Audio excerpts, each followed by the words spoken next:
Why are people actually buying the Taurus GX4? Well, it seems like this is one of the offerings from Taurus that is actually pretty competitive against its other competitors. However, there's one big problem, and it's not even Taurus's fault. First, we're gonna go over this gun top to bottom, and then we'll talk about some of the things I like and don't like about this gun, and how it stacks up to its competitors. Looking at the Taurus GX4 slide, it's definitely pretty basic. There's not a lot going on. The slide actually has very similar cuts to a Gen 5 and a P320. You'll see the angled chamfer here looks a lot like the 320, but the nose kind of looks like a Gen 5 Glock. So there's definitely some blending of companies going on here when you look at the aesthetic. The slide serrations look very similar to the older P320s. However, when you look at this gun, it is very basic, but it works really well. The slide serrations do what they need to do. You can feel them bite when you have to do a press check or manipulate this handgun, and they just kind of get the job done. This size handgun is definitely becoming popular in the industry. You'll see it all over the place. It's kind of becoming the universal handgun. It reminds me of the Glock 19 from 5-10 years ago. It's becoming very popular for people that want to conceal carry or throw it in a bag, a truck gun, making it very universal. If you're interested in the GX4 itself, there are a couple different sizes. There is the GX4, which is a little bit shorter. There's the carry, and then there's an XL that's even longer. So you're gonna have some more options when it comes to this kind of handgun if you are a huge fan of this lineup. Looking at the top of the slide here, you do have an RMSC cut slide, so you can throw on a lot of different optics. On here, we have the Holosun 507K. This is a great red dot. It's relatively affordable. It fits these slide cuts perfectly, and it is going to be slim, so it is going to match the profile of the slide here, which is gonna be great for concealed carry. Sitting in this slide, we do have a Lakeline threaded barrel that we got from Taurus. They do have this on their website. It's one of the very few options that are for the GX4. There's not too many companies making aftermarket barrels for this, but that is a great option for this handgun. And on the front, we have the new Herrington Arms HG GX4 compensator. What's really nice about this compensator is it has a top port that is going to reduce the muzzle flip of the handgun, and it has side ports, which is going to reduce that in the hand feel recoil. This is important because a lot of these smaller handguns are going to have both aggressive recoil patterns. It's going to feel snappy in the hand because it's very lightweight, and it's going to have a lot of vertical muzzle flip because, again, it is lightweight and small. So throwing a compensator on here did make quite a bit of difference. This is actually out now if you do want to check out this compensator. It is going to help a lot with the recoil of this handgun, and you're not going to have any sacrifices.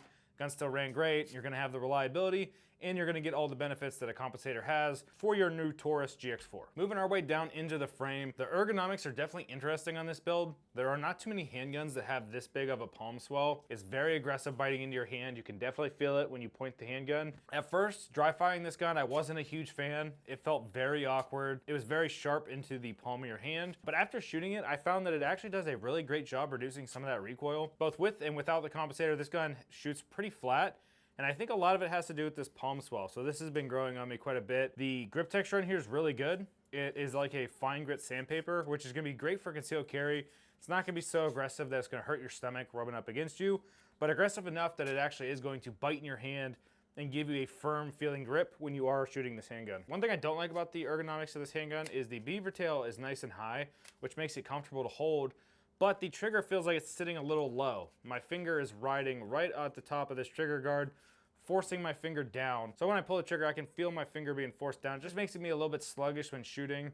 I definitely got over it the more I shot this handgun, but it does feel a little bit unnatural holding this gun with your fingers kind of getting forced down. They did, however, throw in a nice high undercut here, so there's not too much pressure on this knuckle, just a little bit on my trigger finger. So talking about the trigger, it has not a whole lot of take up. The wall is nice and solid. The brake is a little heavy, probably feels like 5 or 6 pounds. The actual trigger pull is very shallow. That's not a lot of trigger pull. And then the reset is a little squishy. It does have a tactile sound, but you don't get a lot of feedback from the handgun itself. It kind of slowly pushes your finger forward. It's overall a great trigger. I'm surprised it's this good for the price of the handgun. The trigger shoe itself is actually very interesting. You can see it has a very sharp angle forward. And I think what they were going for here is to increase that length of pull, causing your finger to sit a little more comfortably on this handgun. However, when I do pull the trigger, it does feel a little bit shallow, even with that aggressive angle on the trigger. I have grown to like it. It's definitely better than some of the other budget subcompact handguns on the market. So this is definitely, I would say, a win for the Taurus GX4. Some of the other little things about the frame of this handgun is it does actually use a larger rail section. So we are running a TLR7 HLX on here. This is not the TLR7 sub, so you can run the traditional 7, which I think is really nice. This weapon light is great. It's very bright for its size. I actually run this on my carry gun now, which is a Glock 19. So I like to have a little bit larger of a rail on here. You can run a larger weapon light. Do have some problems with that, which we'll deep dive into a little bit later. Moving our way back, the mag release on here is very nice. It's very positive. I like it a lot. The only problem I have with it is a little bit small and I wish it was extended. Honestly, this is me being kind of nitpicky. I think for a carry handgun, it's pretty much perfect. Again, I just wish it was maybe a little bit bigger just to hit it a little bit easier on a reload. Talking about reloads, this thing does not have a mag well. I only butched a handful of reloads at the range today, but they did not even try to put any chamfers in here. This is basically a straight mag well. So there's really not a whole lot great going on for that. There's also not an easy way to build an aftermarket magwell for this handgun, which is really limiting in the future. Aftermarket companies will not really easily be able to make one, so they're probably just not gonna make one. And last but not least is going to be the backstrap system that Taurus put on here. It's actually nice that they did include this. A lot of these budget handguns don't do this. So it was nice to see that you can put in a larger or smaller backstrap if you really wanted to change the feel of the GX4. Okay, so now you guys know about this handgun a little bit and kind of my thoughts about it.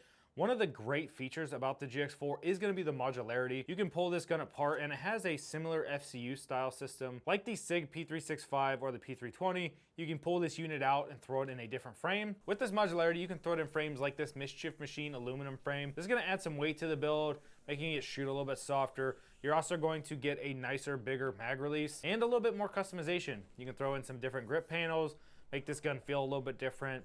It also gets rid of the hump if that's not your style. So this frame feels great. I also think that it just gave the GX4 a completely different feel. So if the GX4 is not your style, you should definitely check out the Mischief Machine frame. I think it really lifted up the GX4 for me. When it comes to ergonomics, it feels more like a traditional kind of 1911 feel. One thing to keep in mind here is you might get some sticker shock with this. This frame itself actually costs as much as the gun. So while this is expensive, I think it's a great upgrade for people that want to take the GX4 to a next level. And if you do get this frame, is you will need a different holster. Mischief Machine actually sells the holsters on the site if you're interested in those as well. One thing I would like to do with this setup is get the smaller GX4 slide and nest it in this frame like you've seen with our 365 videos, the Springfield Echelon videos. Drop a comment down below if that's something you guys would be interested to see. If we see enough comments, we'll go ahead and buy another GX4 and we'll try to Frankenstein this build together. But make sure you drop a comment and definitely subscribe so you guys can see when that video comes out. So now for one of the best things about the Taurus GX4 is going to be the price. This gun only costs $340, which is actually insane for what you get. I'm actually surprised that it only costs $340. Taurus is known for a budget setup, but for all the features they packed in this gun, $340 seems pretty cheap. I think that's a great buy for this gun. There's a lot of cheap guns out there, especially Glock clones. And I think if you're looking for something a little more factory that's not just copying Glock, I think this is a great option. Another reason this is a great option for $340, it's a lot better than the Taurus G2 and G3 models. So if you're somebody who's looking for an upgrade from those handguns, I think this would be a great option, especially if you want to stay with Taurus. So now you guys know all the great things about this gun, including the price. Let's go ahead and talk about my biggest problem with this setup, and that's going to be a holster. You really can't find a holster for this thing that has a weapon light. There are only a handful of companies making holsters for this gun without the weapon light, and we scoured the internet and could not find somebody that makes a holster for this GX4 with the weapon light.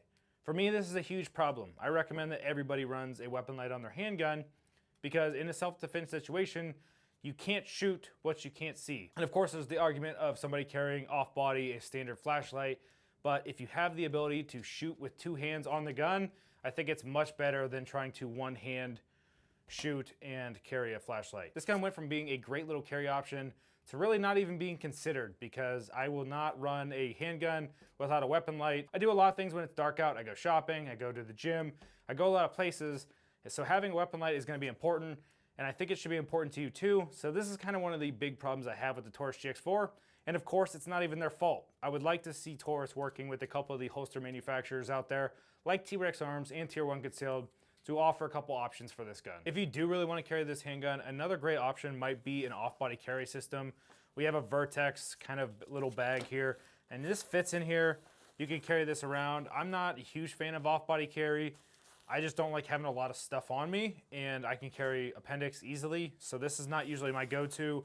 I would say you're not gonna be able to obviously put a holster in here, so if you are gonna carry this with one in the chamber, you might wanna consider getting one that is stiff on both sides. This one has padding on one side, but not the other. You could put a piece of Kydex or something in here to stiffen this up.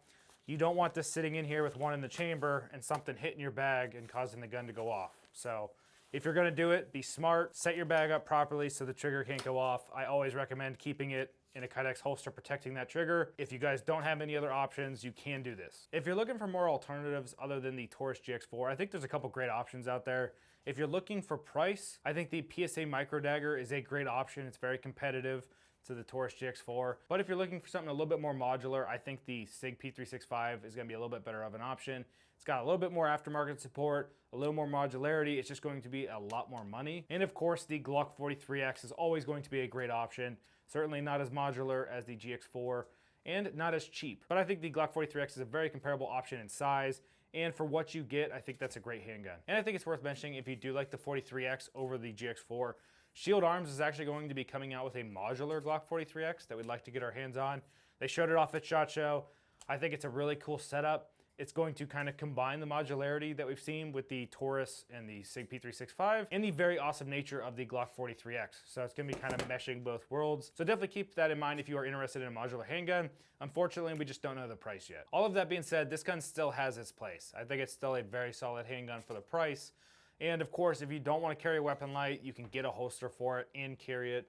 I don't recommend it, but you can do that if you are set on the Taurus GX4. And as I already mentioned, if you have a Taurus G2 or a G3, I think this is gonna be a more reliable, better handgun. I think it's definitely worth the upgrade, and you should definitely look at the Taurus GX4. It's a great next step, especially if you're somebody who can't quite afford a 365 or a Glock 43X. This is definitely gonna be a lot better than those handguns. If you guys like this video or you learned something, please like, subscribe. We'll see you next time.